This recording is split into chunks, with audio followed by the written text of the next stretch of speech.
Mesdames et messieurs, merci beaucoup d'être là ce matin, d'être là si nombreux. Pour ceux qui sont fidèles de notre rendez-vous, les Assises nationales de l'aide à domicile existent depuis 2010. Ça va faire 14 ans, c'est la 15e édition, et donc c'est un rendez-vous qui a su perdurer dans le temps.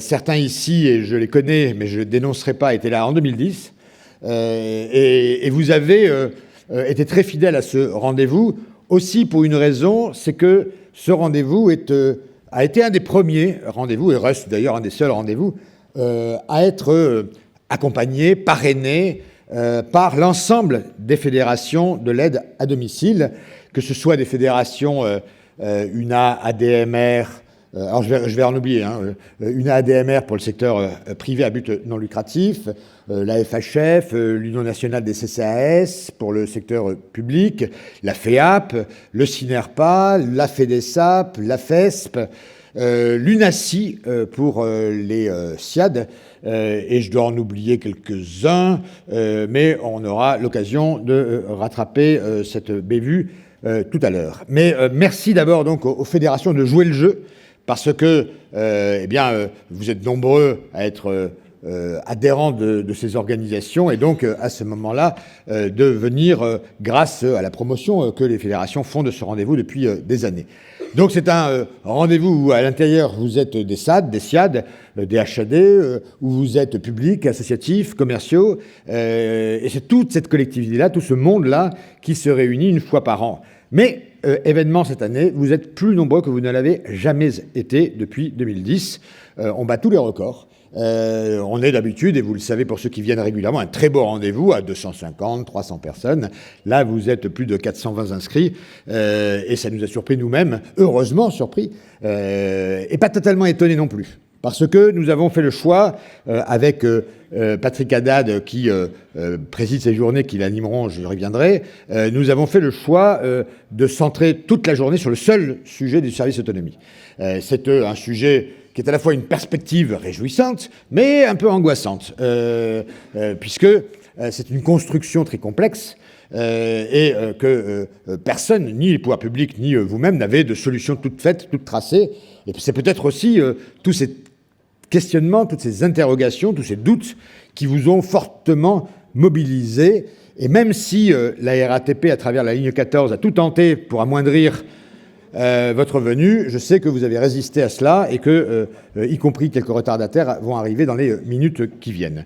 Donc je veux remercier l'ensemble des fédérations, vous remercier vous pour ce rendez-vous qui se situe une fois plus à la veille de 2025, ça ne nous aura pas échappé, et 2025, c'est la date à laquelle les services autonomie doivent être en place. C'est donc cela qui va nous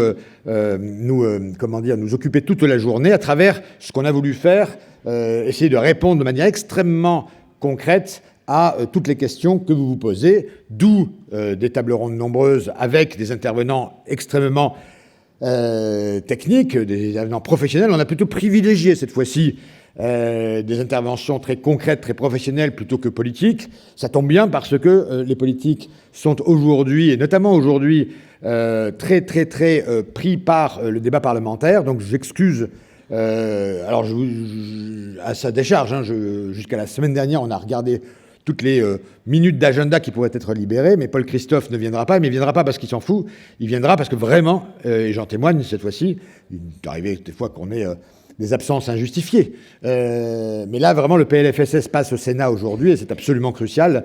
Donc, il ne sera pas là. Il m'avait proposé une petite vidéo, mais je vous ai épargné ça. Non, mais je veux dire, ça n'a pas de sens, les petites vidéos qui... Bon. Donc, voilà. Mais je voulais le dire, parce que s'il n'est pas là, finalement, en fin de journée, c'est vraiment pas faute d'avoir tout tordu l'agenda, mais voilà, je voulais le dire par politesse pour lui et par respect de la façon dont il a... engager le dialogue avec nous. Bon. Mais peu importe, nous avons les meilleurs, puisque tout au long de la journée, vous aurez à la fois l'État à travers la présence tout de suite de Jean Bonnat-Dujol, le directeur général de l'Action sociale. L'État, c'est lui. Vous aurez les départements.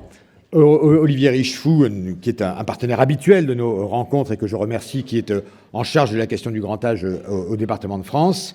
Et puis cet après-midi, vous aurez Malélie Le Baillon, le directeur général de la CNSA, et la CNSA, notamment sur la question des services autonomie et de la tarification des SIAD est à la tête d'une institution, la CNSA, qui est en première ligne dans la définition des règles et des modalités d'application de ces réformes. Voilà, je m'arrête là. Je vais laisser la parole. Donc, je vous remercie. Je remercie aussi les entreprises qui exposent à côté, parce que dans l'équilibre économique de ce genre de rencontres, ils sont absolument essentiels. Et c'est pas que économique. Vous êtes là à regarder leurs stands, à regarder les innovations, à regarder ce que proposent. Et moi, je tiens beaucoup à remercier l'ensemble de l'écosystème. Et les entreprises ne sont pas que des exposants, mais ce sont des partenaires et des acteurs de votre métier au quotidien. Et je voulais les remercier de leur présence.